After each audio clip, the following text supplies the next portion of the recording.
At the Helm is brought to you by Boat US. Better boating starts here. Dropping the anchor. There's always questions, right? How much line do I let out? Am I hooked? And most of all, am I safe and secure? This time on At the Helm with Boat US, we'll show you how to make anchoring safe and simple. At some point you're going to want to anchor your boat, so let's take a look at what you'll need. You'll have an anchor on board that's big enough for the boat, of the right type, so it'll hold in the bottom that you operate in, and you'll need enough anchor rode, the chain and the line combined, to give you a 5-to-1 scope. The scope is the distance from the bow of the boat to the bottom. Say it's 20 feet. If you want a 5-to-1 scope, you'll need 100 feet of anchor rode. And what we're going to be covering is anchoring in fairly benign conditions. So let's take a look at how it's done. Okay, we're approaching our anchorage now. The depth of water is 20 feet. So with a 5-to-1 scope, I'm going to let out 100 feet of anchor rode. When I get to the anchorage, I'm going to stop the boat. I'm going to back down until I have a little bit of sternway on. Then my assistant in the bow is going to let the anchor out till we have 100 feet of line out.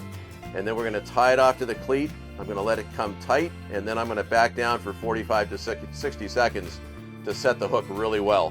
While I'm backing down, once the line is tight, I'm going to look off my beam. I'm going to pick out a spot or a range on either beam to make sure that I'm not moving. And I can also see based on buoys that are close to the boat or whatever's nearby, but you want to make sure that anchor is holding. Okay, we're going to drop the anchor now. We've got the bow into the current. We're going to let go of the stopper, and we've got some sternway on, and we're going to let out about 100 feet of anchor rode here. We've got 20 feet or so from the bow of the boat to the bottom. So we're letting out the line now.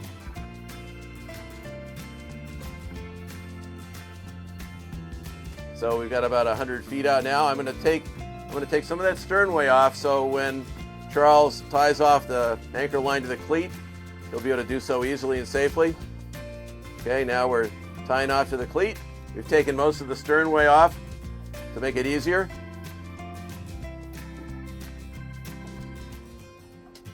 Okay, there we're tied off now. Now with the bow still heading in the right direction, right into the current.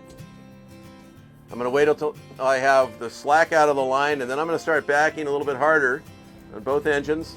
For this boat, I'm going to go back at about 1500 RPM.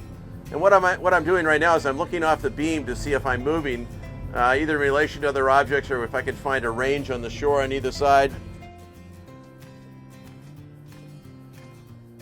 Anchor appears to be holding from the bow. In other words, the line isn't jerking around, and I've got no motion on the beam here, so we're good. The anchor's been set.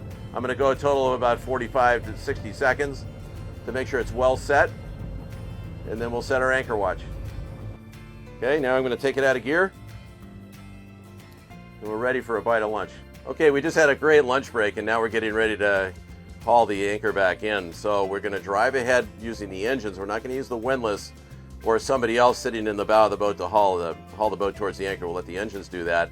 And then once we're up and down directly over the anchor, we're going to tie the line off to the cleat, and we're going to let the weight and the momentum of the boat break the anchor free. Then we're going to go back to either hauling the anchor in by hand or using the windlass, depending on how your boat's equipped. We're going to start driving ahead on the anchor. Going to haul it up. Charles in the bow is pointing in the direction the anchor line is tending, and I'm going to head right in that direction. As soon as he's got some slack in the line, he'll take it off the cleat, and he'll direct it back to the windlass and start heaving around on the windlass. But the engines are doing the work, not the windlass. Okay, we're directly over the anchor right now.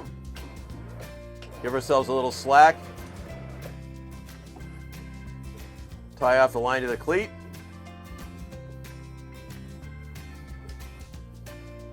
Good, it's tied off now. We're going to drive ahead on it, let the boat break the anchor free of the bottom. The anchor's tending a little bit to port. Okay, we can just feel it break free. So as soon as we get a little bit of slack there, we're going to untie it from the cleat and pass it back to the windlass.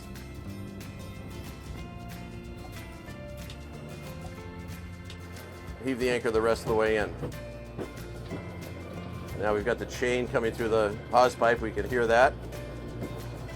Last 15 feet is chain on this boat. Okay, it's all the way aboard. I'm going to pass the stopper, and we're ready for sea.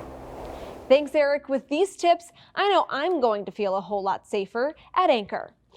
I like to say better boating starts at boatus.com. Visit them for more helpful boating tips. Boat US has been looking after the interests of recreational boaters for over 55 years. Our goal? To make boating better, safer, and worry-free. From coast to coast and over 600 towboats strong, the Towboat US fleet is the nation's largest. So when you need help on the water, you're not alone. For a day of worry-free boating, take us with you by downloading the Boat US app to get a tow or check weather and tides. Better boating starts here. Join today.